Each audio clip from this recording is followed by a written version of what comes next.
Hi guys, welcome to our channel. ప్రస్తుతం మనతో పాటు దాము బాలాజీ గారు, సీనియర్ జర్నలిస్ట్ ఉన్నారు. వారితో ఒకసారి మాట్లాడదాం. సార్ నమస్కారం. సార్ నమస్తే. సార్, వాలంటీర్లు అందరూ కూడా మన డిప్యూటీ సీఎం పవన్ కళ్యాణ్ గారి పైన హైకోర్టులో కేసు వేశారు. సార్ ఇప్పుడు సంచలనంగా మారింది. అసలు ఎందుకు కేసు వేశారు అన్న కోణంలో కూడా చర్చించుకోవడం మొదలు పెట్టారు. సార్ గతంలో జగన్మోహన్ రెడ్డి గారి పైన కూడా గుంటూరు కోర్టులో కేసు వేశారు. ఆ కేసు ఏమైంది? మరి ఇప్పుడు పవన్ కళ్యాణ్ గారి మీద ఎందుకు కేసు పెట్టారు? ఏం జరుగుతుంది సార్ అసలు? జగన్ ప్రభుత్వంలో వాలంటీర్ల మీద పవన్ కళ్యాణ్ కానీ చంద్రబాబు కానీ వీళ్ళు తీవ్రంగా బిగినింగ్ లో విరుచుకుపడ్డారు. అంటే జగన్ బలాల్లో ఒకటి వాలంటరీ వ్యవస్థ బలమైంది. జగన్ కి ప్రజలకు మధ్య వాలంటరీ వ్యవస్థ అనేది చాలా స్ట్రాంగ్గా ఉంది. ఎందుకంటే కరోనా టైంలో కావచ్చు, వివిధ పథకాలని లబ్ధిదారులకు అందించడంలో కావచ్చు, వాలంటీర్లు అనేవాళ్ళు చాలా గట్టిగా పనిచేస్తున్నారు.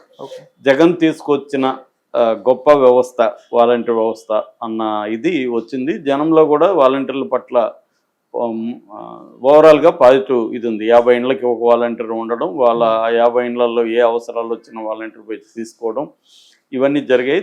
వాళ్ళని ఆ వాలంటీర్ వ్యవస్థను బ్రేక్ చేయాలనేది తెలుగుదేశం, జనసేన, బీజేపీ కూటమి లక్ష్యంగా ఉండింది. ఎప్పుడైనా అంతే ప్రత్యర్థి బలాల్ని ఎలా బలహీనపరచాలనేవి అన్ని రాజకీయ పార్టీలు చేసే పనే. అలాగా జగన్ బలం ఏవైతే ఉన్నాయో బలాలు వాటినన్నింటినీ దెబ్బ కొట్టాలనే వ్యూహంలో భాగంగా వాలంటరీ వ్యవస్థను చంద్రబాబు కూడా వీళ్ళు వాలంటీర్లు చేసే పని ఏంది, ఆడవాళ్ళు మగవాళ్ళు లేని టైంలో పోయి తలుపులు తడతారు, వీళ్ళేమో గోను సంచులు మోసే ఉద్యోగమా, ఇలాంటివి ఆయన కామెంట్లు చేసినాడు. దాని తర్వాత పవన్ కళ్యాణ్ ఎక్స్ట్రీమ్కి వెళ్ళిపోయి ఎవరు చేయని ధైర్యం చేసి పవన్ కళ్యాణ్ అసలు ఆంధ్రప్రదేశ్లో దాదాపు 33,000 మంది మహిళలు మిస్సింగ్ అయ్యారు, వాళ్ళు ట్రాఫికింగ్కి అమ్మేశారు వాళ్ళని. దీనికి ప్రధాన కారణం వాలంటీర్లే. వాలంటీర్లు ప్రతి ఇంటికి వెళ్ళి అక్కడ ఎవరెవరు స్త్రీలు ఉన్నారు, ఒంటరి స్త్రీలు ఎవరెవరు ఉన్నారు, ఆ డేటా అంతా సంఘ విద్రోహ శక్తులకు ఇచ్చారు. సంఘ విద్రోహ శక్తులు వీళ్ళని మిస్సింగ్ చేసుకెళ్లారు. ఇది నాకు కేంద్ర నిఘా సంస్థలే నాకు చెప్పాయి అని పవన్ కళ్యాణ్ అన్నాడు. ఇప్పుడు ఆయన మీద సీరియస్ విమర్శలు కూడా వచ్చాయి. కేంద్ర నిఘా సంస్థలు ఈయనకెందుకు చెప్తాయి, స్టేట్ గవర్నమెంట్కి, హోమ్ డిపార్ట్మెంట్కి చెప్పాలి కదా అనేది ఒకటి. రెండోది ఈయనకి ఒకవేళ వచ్చుంటే ఈయన పోలీసులకి చెప్పాలి తప్ప ఈయన బహిరంగంగా ఎలా మాట్లాడతాడు అనేది ఒకటి. రెండోది ఈయన దగ్గర ఆధారాలు ఏంటి, ఏ స్టేషన్లో ఎక్కడెక్కడ అయ్యారు, అసలు 30,000 మంది అయ్యే ఛాన్స్ ఉందా, మొత్తం డేటా ఏం చెప్తుంది, ఇవన్నీ మిస్సింగ్ వేరు, ట్రాఫికింగ్ వేరు. మిస్సింగ్ అంతా కూడా ట్రాఫికింగ్ కాదు.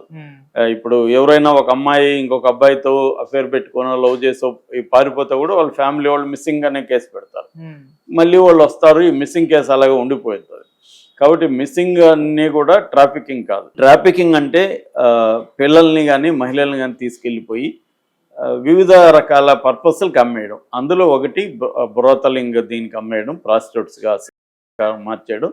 పిల్లల్ని అయితే హోటళ్ళల్లో లేకపోతే మిగతా వాటిలో పని వాళ్ళగానో భిక్షగాళ్ళుగానో మార్చడం, ఇలాగ రకరకాల పద్ధతులు ఈ ట్రాఫికింగ్ అనేది జరుగుతుంది, human trafficking. So Pawan Kalyan అది ఒక తేనె తుట్టెను కదిపినట్టు అయింది. దాంతో రాష్ట్ర వ్యాప్తంగా వాలంటీర్లు విధుల్లోకి వచ్చారు. దాని తర్వాత తమ తప్పు తెలుసుకొని పవన్ కళ్యాణ్ కానీ చంద్రబాబు కానీ మేము అలా అనలేదు ఇలా అనలేదు అని సర్దుకున్నారు. దాని తర్వాత చంద్రబాబు ఇంకా ఒక మాస్టర్ స్ట్రోక్తో మేము జగన్ మీకు అన్యాయం చేస్తున్నాడు, మీ దగ్గర సేవలు తీసుకొని 5,000 ఇస్తున్నాడు, మేము వస్తే 10,000 ఇస్తాము అనేది ఆయన అనౌన్స్ చేశాడు. దాంతో వాలంటీర్లలో మంచిది వచ్చింది. అయితే జగన్ తరఫున కొంతమంది రిజైన్ కూడా, ఒక 90,000 మందికి పైన రిజైన్ కూడా చేశారు. కొంతమందిని జగనే కూడా రిజైన్ చేయించాడని కూడా అంటారు. మేము వస్తే మీకు ఇంకా పర్మనెంట్ చేస్తాం ఏదో చెప్పి. సో ఏదేమైనా వాలంటీర్లని బలాన్ని అయితే పవన్ కళ్యాణ్, చంద్రబాబు దెబ్బ కొట్టగలిగారు.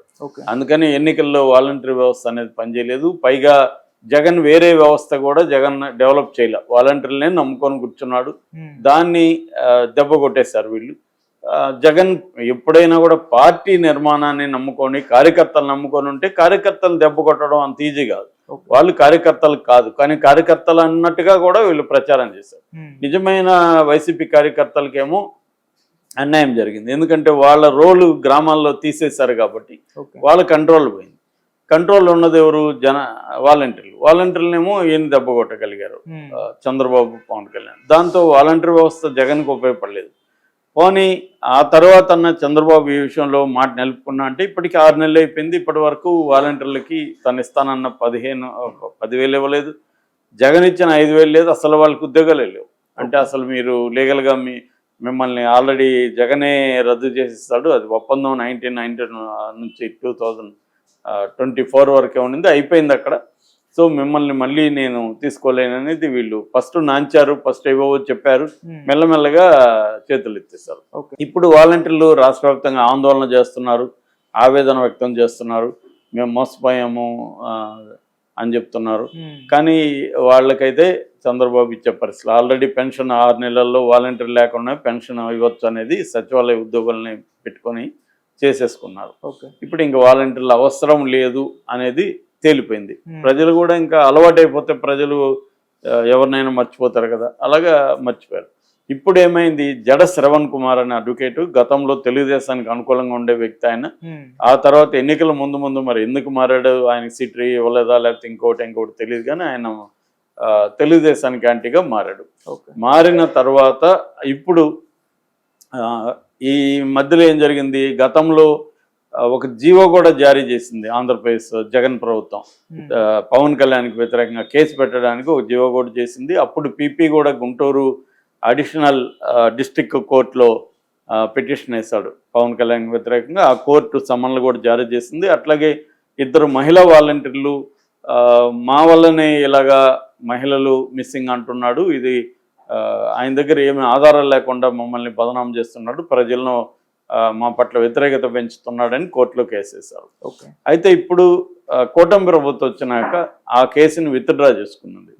సో దీని మీద ఇప్పుడు జడ శ్రవణ్ కుమార్ ఆధ్వర్యంలో మహిళలు క్రిమినల్ రివిజన్ పిటిషన్ అంటారు దీన్ని. అంటే కేసు అలా విత్డ్రా చేసుకోవడానికి వీల్లేదు, అది సుప్రీంకోర్టు జడ్జిమెంట్కి వ్యతిరేకం. సుప్రీంకోర్టు జడ్జిమెంట్లు చాలా ఉన్నాయి కాబట్టి ఈ విత్డ్రా చేసుకోవడానికి వీల్లేదు అనేది ఒకటి. రెండవది, విత్డ్రా చేయాలంటే ప్రజాప్రాతినిధ్య చట్టం కింద ప్రజాప్రతినిధి court, peoples representative court Vijayawada, అది చేయాలి తప్ప ఈ కోర్టు పరిధిలో లేదది. ఈ కోర్టులో రద్దు పిటిషన్ అనేది వేయకూడదు, కాబట్టి ఇది చెల్లదు అని కూడా ఈయన వాదిస్తున్నాడు. అది ఇప్పుడు ఈరోజు విచారణకు వచ్చే అవకాశం కనిపిస్తుంది.